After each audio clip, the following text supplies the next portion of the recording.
Hey everyone! This week we have been busy building new products for the upcoming Y Combinator batch. We'll talk more about that in the next episode. But in the meantime, we took some time to try out Notebook LM, a research tool from Google that can summarize content and even turn it into a conversational podcast. So we've edited our latest blog post on the impact of negative online reviews, and here's what it came up with. Okay, so let's dive in. Think about the last time you were maybe checking out a new restaurant or an app. Oh yeah, happens all the time. You probably scrolled through the reviews first, right? Those star ratings, the comments.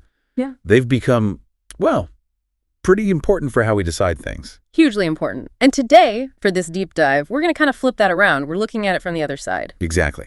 What's it like for the people getting those reviews? You know, the creators, the small businesses, the ones actually making the stuff we use. That's the focus. And we're drawing from this really interesting article. It's called That One-Star Review Hurts More Than You Think. Right. It's by Iván Peña. He's a co-founder and software engineer at C Lambda. Just came out recently. And our mission here really is to get under the skin of why negative feedback online can hit so hard, especially for these folks. And maybe, just maybe, get us all thinking a little differently about how we leave that feedback, you know. Definitely. So let's start with Ivan's own perspective. He kicks things off talking about how he's always been pretty careful with money. Frugal is the word he uses. Yeah, he really emphasizes that. And it's not just a throwaway comment, is it? It shapes how he acts as a consumer. Not at all. It's central. He talks about how this frugality is sort of wired into him. It influences his whole approach. He even gives that little story about living in Madrid, right? Saving money even when things were tight. Yeah, sharing expenses, being smart about it. It really paints a picture. This isn't someone who just complains about price tags for the sake of it. Right, which makes his personal rule about reviews really interesting. What's that rule again? He says he doesn't leave bad reviews just because something costs too much. Right. His thinking is, well, if it's too expensive for him, he'll look for something else. Or just decide he doesn't need it. It shows he's thought about it. You know, he's not just reacting. He seeks alternatives or goes without. It sets a really considered baseline for how he views feedback, which makes the next part, when he becomes a creator himself, even more powerful. Totally. He talks about launching his own app, and initially, huge success. Like a 4.9 out of 5-star average rating. Wow, 4.9. That must feel amazing. That early validation, it's probably crucial. Absolutely. That's the fuel he talks about later, I guess. But then, you know, reality bites. Uh-huh. The need to actually make it sustainable. Exactly. As he puts it, very simply, a guy's got to eat. So he introduces a paywall for new users. A pretty standard move for app developers, really. You need to cover costs, make a living. But you can almost guess what happened next, can't you? Let me guess. The ratings took a hit. Bingo. Within just 1 month of that paywall going live, the average rating dropped down to 4.5. Okay, 4.5 is still pretty good objectively, but that drop. It's significant. Yeah. And he's very clear about why he thinks it happened. The paywall. People weren't happy about having to pay. Yep. He directly links the lower ratings to users being upset about the cost. Not necessarily about the app itself malfunctioning or anything. So it wasn't about bugs or features primarily. It was the shift to paid. That seems to be his main conclusion. He doesn't really mention a wave of complaints about functionality, just this reaction to the price. Interesting. And that experience, seeing it from the creator side, seems to be the catalyst for the rest of his points. Yeah, it leads him to ask us, the users, to maybe think twice before firing off a negative review, and he gives some solid reasons why. Okay, what's the first one? He calls positive reviews fuel, like actual fuel for small creators. Fuel, I like that. How so? He argues they're vital for growth, Yeah. for keeping the lights on, for just keeping going. Without that positive stream, he says, a lot of creators just give up. Wow, so our positive clicks literally help keep things we might like alive. That's a direct link. It really is. And then there's the flip side, which I hadn't really thought about much before. Which is? The impact of no reviews. Silence. Right. Not just bad reviews, but the absence of any reviews. How does that hurt? Well, apparently, many platforms use review volume, just the sheer number of reviews, to decide what to promote, what gets shown. Okay, that makes sense. So if nobody's saying anything, even if the product is great. It just sinks. It gets harder for people to find it, especially new stuff or things from smaller outfits. So by not leaving a positive review when we have a good experience, we might actually be making it harder for others to discover something worthwhile. That seems to be the implication. Our silence isn't neutral. That's a really important point.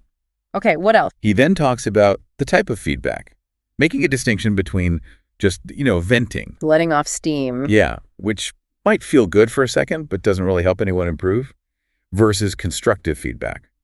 You mean specific actionable stuff like, this feature could work better if... Exactly. That's the kind of input he says actually helps creators make things better. And it keeps them motivated, rather than just feeling attacked. Right, it becomes collaborative almost, instead of just purely critical. And this is where he uses that numbers example that really lands the point. Oh yeah, the math breakdown, that was stark. Super stark. He says, imagine you have 10 5-star reviews. Perfect score. 5.0 average. Nice and clean. Now take just one of those away and replace it with a single 1-star review. So 9 5 stars, 1 1-star. Okay, what does that do to the average? It crashes down to 4.6. Wow, from 5.0 to 4.6 just because of one negative review out of 10. Yep. It shows how disproportionately damaging one really bad review can be, especially early on when there aren't hundreds of reviews to balance it out. That really highlights the sensitivity of these rating systems. One person's really bad day, or maybe just some misunderstanding, can tank the average. Precisely.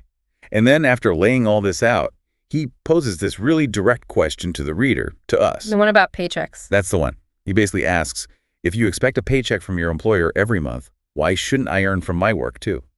Oof, that's powerful. It cuts right through, doesn't it? It does. It connects it directly to our own lives, our own need to be paid for our work.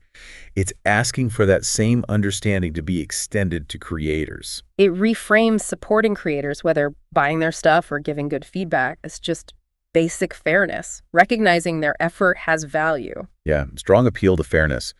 And he also brings up something else that's easy to forget. What's that? The emotional side of things. The human cost. Ah, yes. Because putting something new out there is, well, it's vulnerable. Totally. He talks about how hard it is just starting something, the uncertainty involved. And for a lot of creators, hope is a big part of what keeps them going. And harsh reviews can just crush that hope. Seems like it. Especially if they feel unfair or overly personal.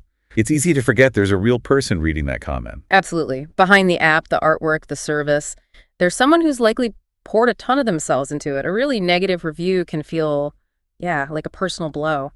And so his final thought, the main takeaway from the article, is actually pretty simple. What does he leave us with? He just asked us to pause. Before we hit submit on that review, especially a negative one, just take a second. And ask ourselves, Was it really that bad? Was the experience truly deserving of that 1 star, considering everything? it's an invitation, really, to be a bit more mindful, maybe a bit more empathetic in how we interact online. Yeah. To think about the ripples our words, our stars can create, particularly for people trying to build something. So wrapping up this deep dive then, it feels like the main message is about the weight of our online feedback. It matters more than we might think. Definitely. We've seen how positive reviews act as fuel, how silence can actually be harmful. And how constructive criticism is way more valuable than just venting. Plus, that stark math of how one bad review can skew the picture. And underlying it all is that reminder of the human element. There are people behind these products, these services. Recognizing that effort, that vulnerability, can maybe shift how we approach leaving feedback online. Being thoughtful. Which leads us to, I guess, a final thought for you, the listener. How might things change online? Our interactions, the whole digital space. If we consistently tried to consider the impact our feedback has on the creators, on the small businesses. Like, if that empathy was more front of mind. Yeah. Could that small shift in how we behave actually lead to a more supportive environment?